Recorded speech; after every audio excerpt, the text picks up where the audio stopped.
We're glad you joined us today. We know the road may feel isolating, but we are here to go along this journey with you and love the call to action.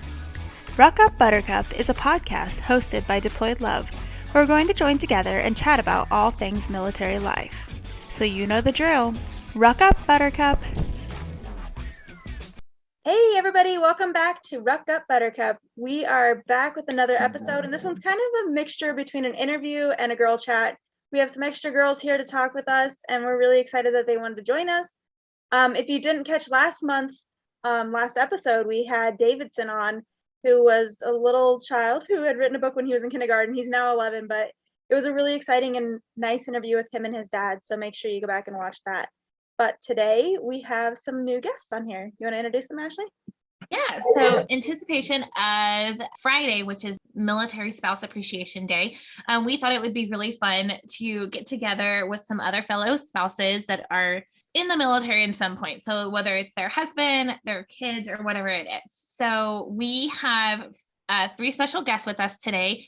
We have Debbie, who is coming in as our Marine guest. We have Julie, who's coming in as our Navy guest. And then we have Elizabeth, who is our Air Force guest. And we're really excited to have you guys in and to kind of see the different aspects of each branch that we have today. So we're going to go ahead and take a moment and have you guys introduce your guys' self and tell us a little bit about yourself, your name, the branch, how many years you've been a military spouse, and where you've been stationed, and your favorite thing about being a military spouse. Let's go ahead and start with Julie.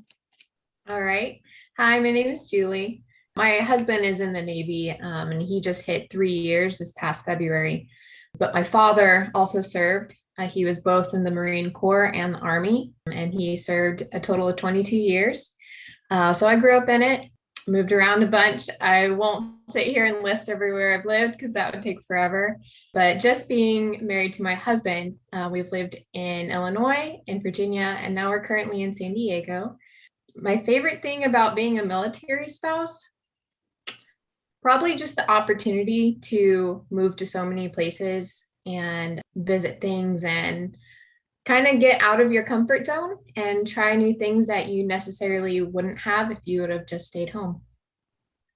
Yeah, that's great. If you've listened to our podcast before, I myself have also grew up military. So listing all the places you live and how many times can definitely be a daunting task. Let's go ahead and move on to Debbie. Yes. Hi, my name is Debbie Golden. I've been actually a spouse in the military. I've been Marines. My husband was in the Marines for 7 years. It's been quite a few years back. And my son was also in the Marines. He was in the Marines for 3 years. And then he retired from the Army just a few years back. So I've been part of the military somehow between my husband, my son, and also my daughter married an Army guy. So now I have a son-in-law who's in the Army.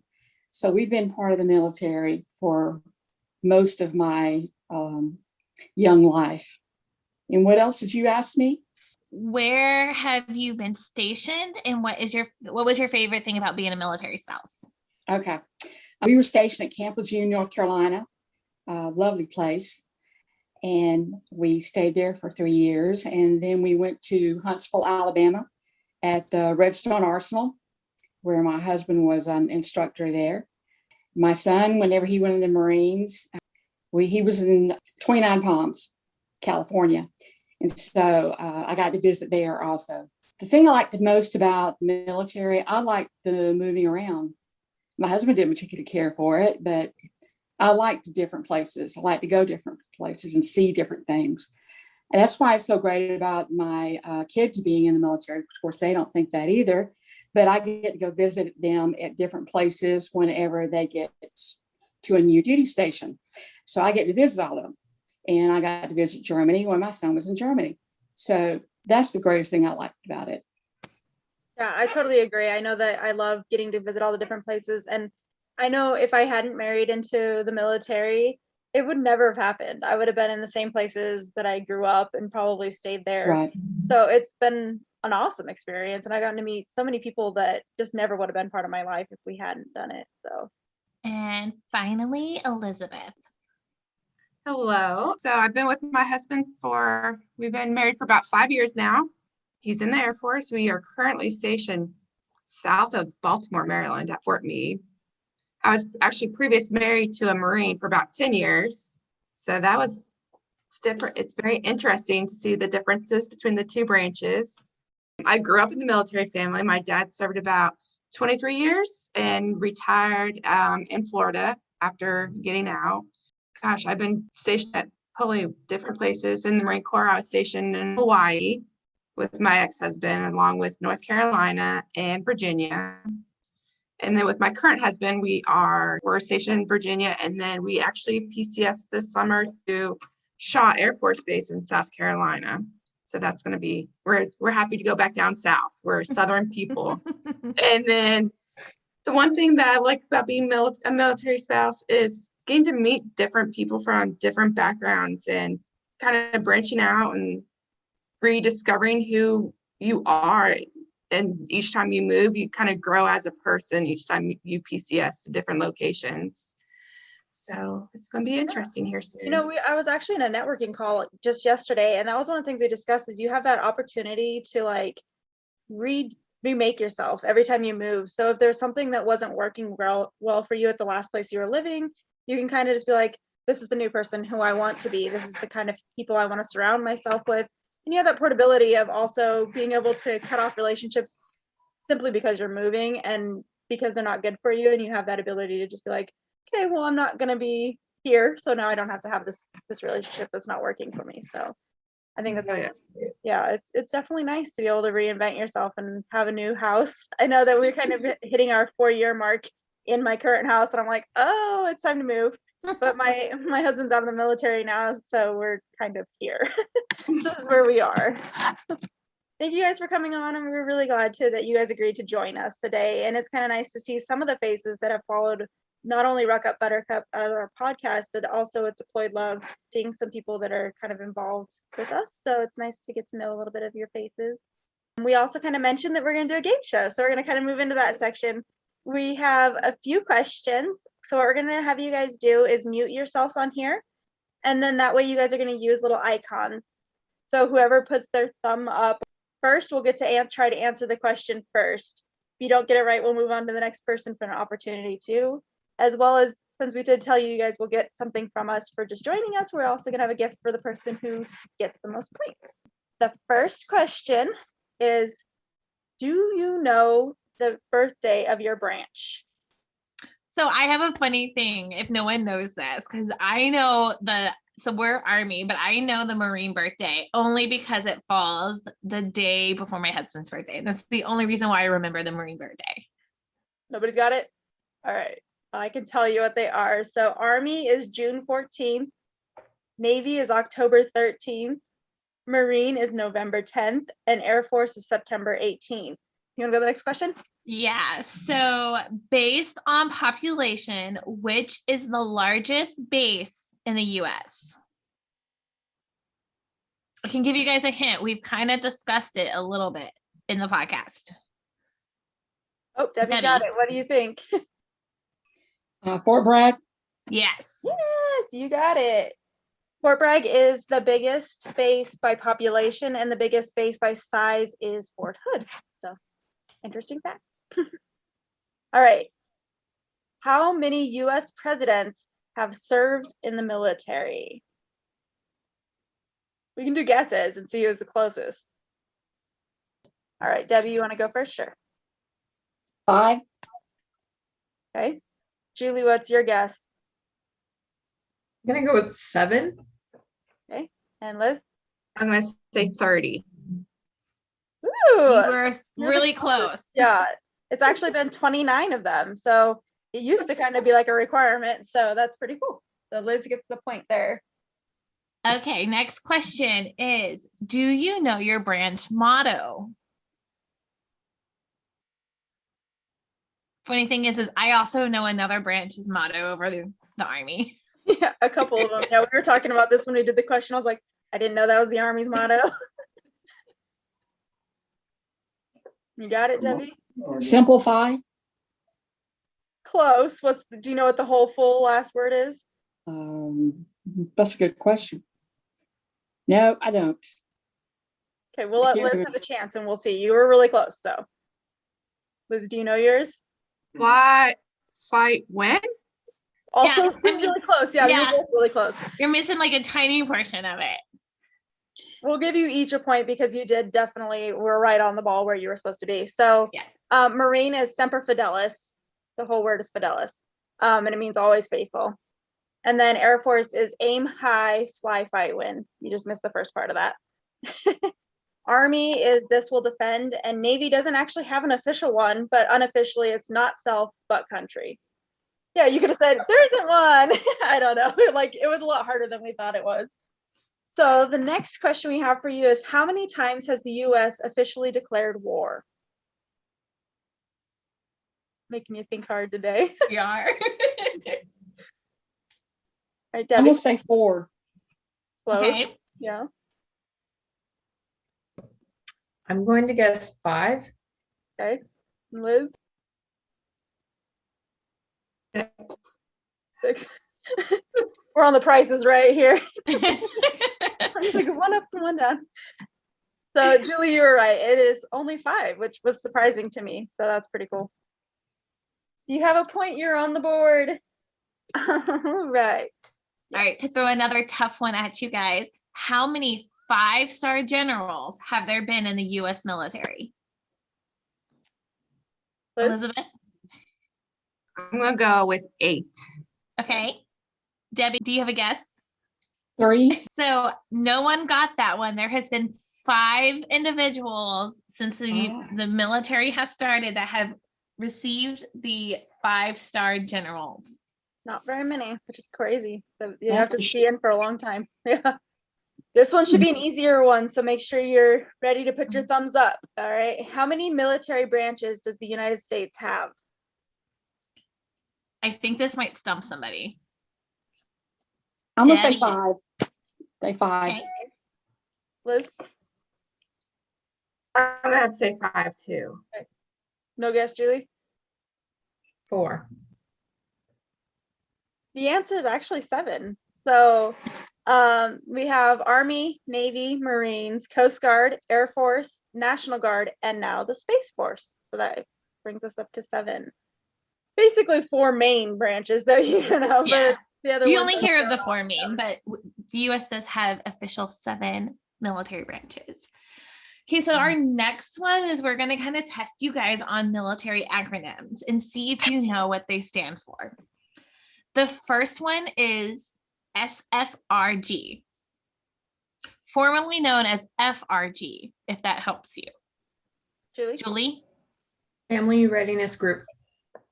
do you know what the S stands for? Family? Fleet? The S at the beginning that they added. Oh, the S? Oh, Yeah. Separated?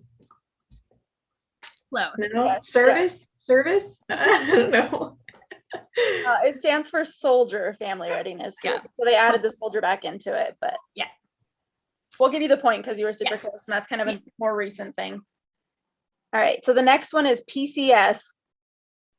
So then Julie, we'll go ahead and go and let you see what you got. Permanent change of station. You are right. All right. You want to go for the next one? Yep. Next one is NOK. Take a guess. Anyone have a guess on what NOK would be for? Everybody give up.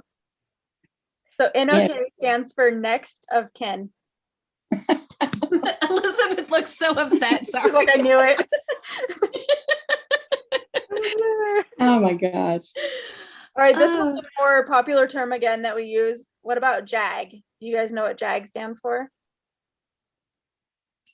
Debbie? Go for it, Debbie. Judicial Advent Group. I cannot Close. remember. Liz? Judge Advocate Generals. Yeah, Yes. you got it. That is the one. Outstanding. All right. The next one is MRE. Or who got it first? Julie was up. Meal ready to eat. Yeah. Meal Yeah. ready to eat, I think. Yep. Yeah. Something like that. Yep. All right. The next one. So I'm not sure if the next couple ones are for all the branches, but I know these ones are specifically, they do have at the Army. So you guys may know them from knowing different bases you've been to. But They'll be on, I know at least Army and Air Force for sure. okay, so PX. Julie? Post exchange. Yes. Sorry. The next one is AFES. Elizabeth? Army, Air Force, exchange. What's the S? You're super What's close. the S? Ah! I have no idea. And I used to work for AFES.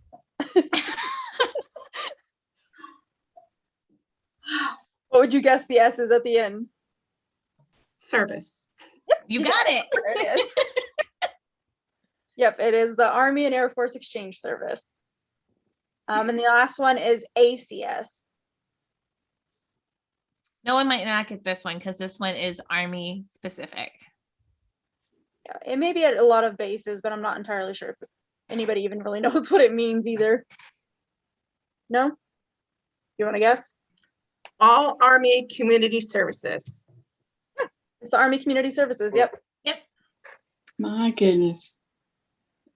All right. Well, I think you guys did really good. And do you guys think you know who won? I don't know. Pretty close. So the winner is Liz. You win. Yay. Know Yay, your Liz. military facts. All right. So everybody, just for coming on, will get a sticker from us, one of our Deployed Love stickers, as well as the winner, which is Liz, will be getting a keychain and a t-shirt from us that says Ruck Up Buttercup. So that's exciting. Yeah, so we really want to kind of move into a little bit more of a chat, know you guys a little bit more. Can you take turns and tell us, we kind of discussed at the beginning what your favorite thing was about being a military spouse, but what would maybe your number one, like, top favorite thing? Other than the whole, like, moving around, like, is there anything Like an specific? experience Yeah. or something that you've gotten to do just simply from being a military spouse? I can go, and I'll go ahead so that you guys have a few minutes to kind of think about it. My number one experience was we got stationed in Germany when I was pregnant with my first. And so I was able to have not only my first baby, but my second baby in a German hospital. And the experience is something not very many people get to do. And the culture was very different. From the first birth to the second birth was such a different experience, but I wouldn't give it up. Like, I get a lot of cool things from that. And so that's one of my never would have happened if we weren't a military spouse kind of experience that I love. Yeah, mine's kind of along the same. I grew up military as well, married over 10 years to my husband.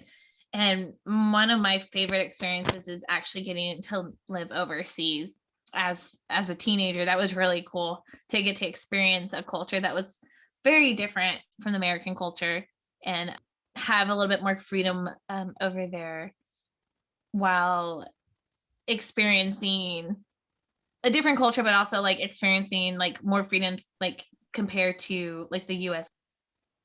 I can go ahead and go. So in high school, I did swim team, and then my first job was actually a lifeguard, and I'm actually still currently a lifeguard, but I've always been obsessed with the water, just anything to do with that. And if we hadn't moved out here to San Diego, I would have never learned how to surf. And I currently have the opportunity to train and become an ocean lifeguard, which is kind of a big deal. It's actually a lot more strenuous and elite than you would think.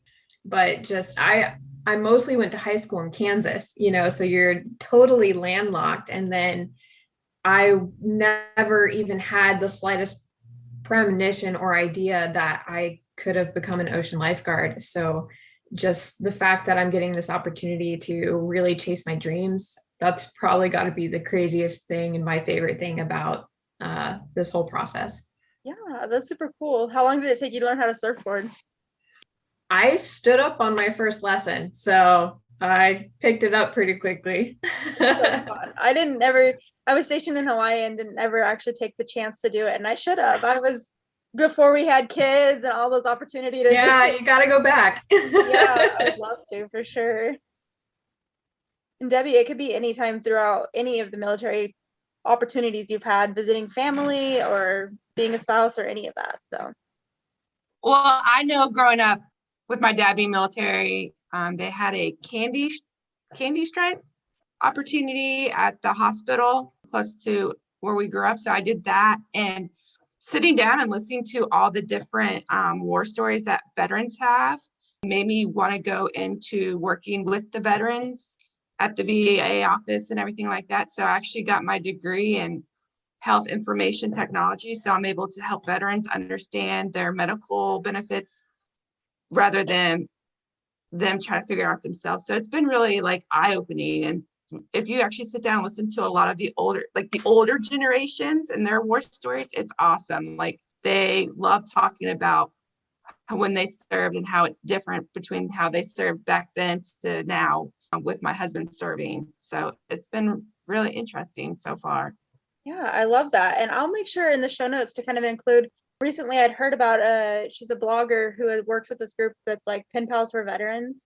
So I'll try to include that because I'm sure that those go to the VA hospitals and stuff where those veterans would more than love to get letters from people. So Oh yeah, I actually bring, I have 4 kids. So I have my oldest, who's 15, volunteer on weekends or during school holidays to sit down and talk to veterans and see what it was like when they served, because he actually wants to join the military once he graduates, but who knows? And then of course I have a 3 and 4-year-old, so bringing kids in, you can definitely see how seeing younger kids brings like them joy. It's pretty amazing.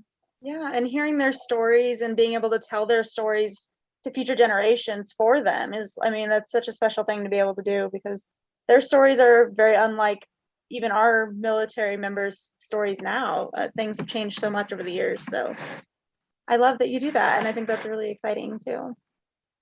Well, I just remembered something that I saw back in when my father was in the Army, talking about veterans.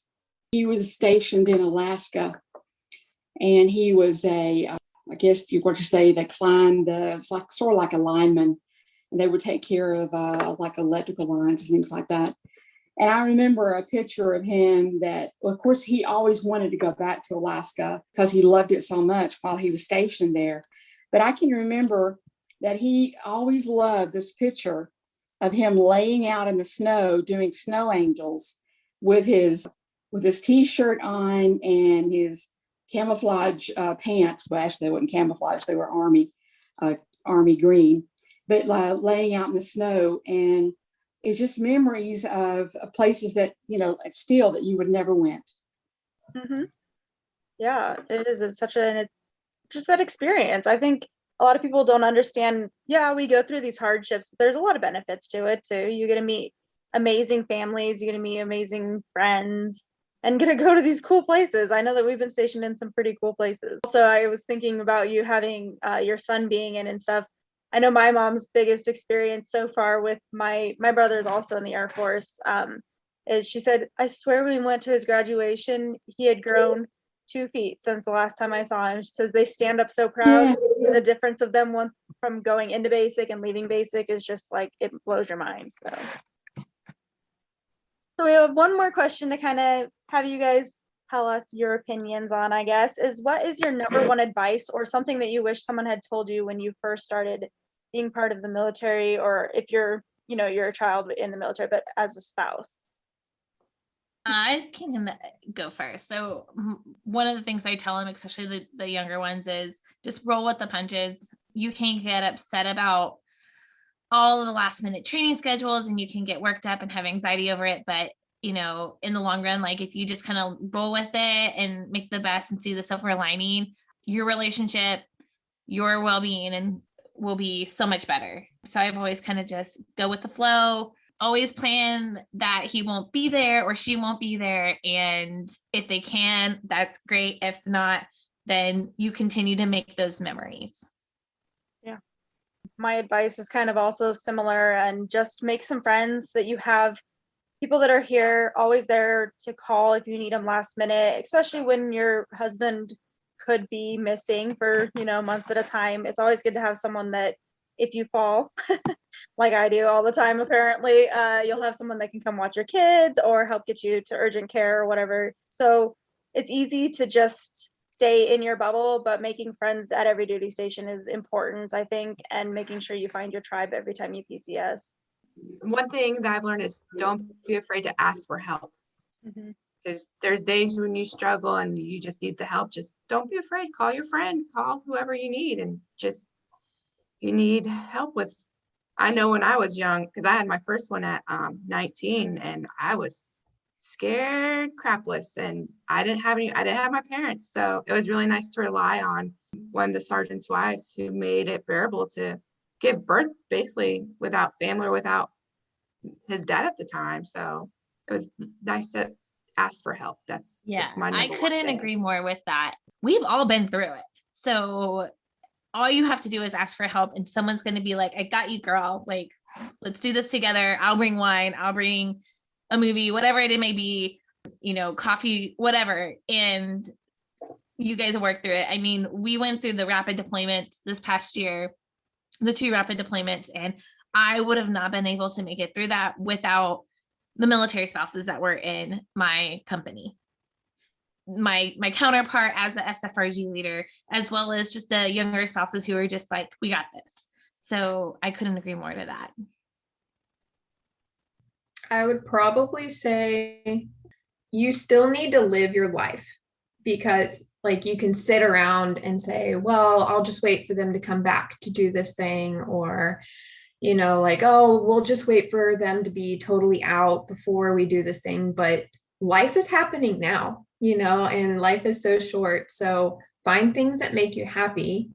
It'll, A, make your time worthwhile, and B, help you pass the time faster because you're staying busy and you're doing something that engages you. And, and your spouse doesn't want to hear, oh, I was just completely miserable and I didn't do anything while you're gone. Like, they want to hear that you found ways to stay happy and you found ways to grow or learn something new. So live life today, because it's happening now. Absolutely. Yeah, for sure. Especially if you have kids, they don't want to pause their life. It's still summer or whatever. They want to go to the beach. And can it be harder to do those things without an extra person with you? Sure. But it's still worth making those memories. And then you have great stories to tell about how strong you are. You got through these things and you have these stories to show. So it's super important. And that's kind of why we have Deployed Love. We create those events that people can come out, keep yourself busy. We have the photo sessions, those go back to the soldiers, but it's also because you don't document that time. I know that when your deployment comes up, you're like, oh, well, I don't want family pictures for Christmas this year because we're missing someone. But it's still important to do that. It's still another year and it's still another time to document. So yeah, that's kind of why we came to be what we are, because we believe that. We believe that you should just still continue to live. It's part of the job of being part of the military. I guess one thing that shows you that it shows how strong that you can be, how strong that each one of us really are. You don't really know how strong you are until you've actually been through something and you think that you would never make it through, but you actually did survive it. And I think that's a lot of spouses, a lot of military spouses have done a lot of things that I guess most women have not, because they're taking care of the family just as trying to be as normal as you possibly can be, but with a missing person. But it's not, the person's coming back, but then you just don't, but you got to plan that time. So it just shows how strong inside you are. Mm-hmm. Yeah, military spouses for sure, 100% extremely resilient. Being able to adapt to husband coming home and saying, I'm going to the field for a week tomorrow. I am now, my husband is currently right now is on a 2-hour recall. We did not think that was happening until July, and he is now being told that he's on it the whole summer. So I'm like, well, okay, I'm gonna regain plan our summer. Now we're just gonna go do everything without you. Love you, but we're still going. And yeah, you totally have to just Be flexible. keep going. Be flexible. Yeah. Like my sure. husband just came down on orders to deploy for the whole summer. Like we didn't know, it was very last minute, and here we are. But it works out because now we have time in the summer to go travel or whatever without having to worry about working around his schedule too. So it works out in different ways. Obviously, we're gonna miss having time to be with him over the summer, but there's gonna be lots of memories and lots of pictures, and he'll enjoy that. It helps his time pass quicker too as well when he's deployed. So I agree. You guys have all wonderful, wonderful advice. Anybody have any final words? I like the words that that Dave said on the last episode you had with Dave and Davidson. Davidson. It's just as hard on the men being gone as it is the women, because they're having to say goodbye, and then they get to see what we're all doing while they're away. But that's their job. But it's still hard on them as well as it is on us. So we have to think about them, what they're doing also. And try to be positive and try to help make their experience as less difficult as possible, for sure. Because I know if you come back and are complaining the whole time they're gone, they're going to just feel terrible, and there's nothing they can do about it. It's their job, they get called and that's where they go. So, Right. Yeah. Right. Well, we really appreciate you guys coming out. I hope that you guys have enjoyed listening to the podcast this week and being able to kind of get an experience behind the scenes of some amazing military spouses from different branches across the United States. And we hope that you'll join us again later this month for another episode. So hope you guys have a great week. So Ruck Up Buttercup. Bye. Bye. Bye. Bye.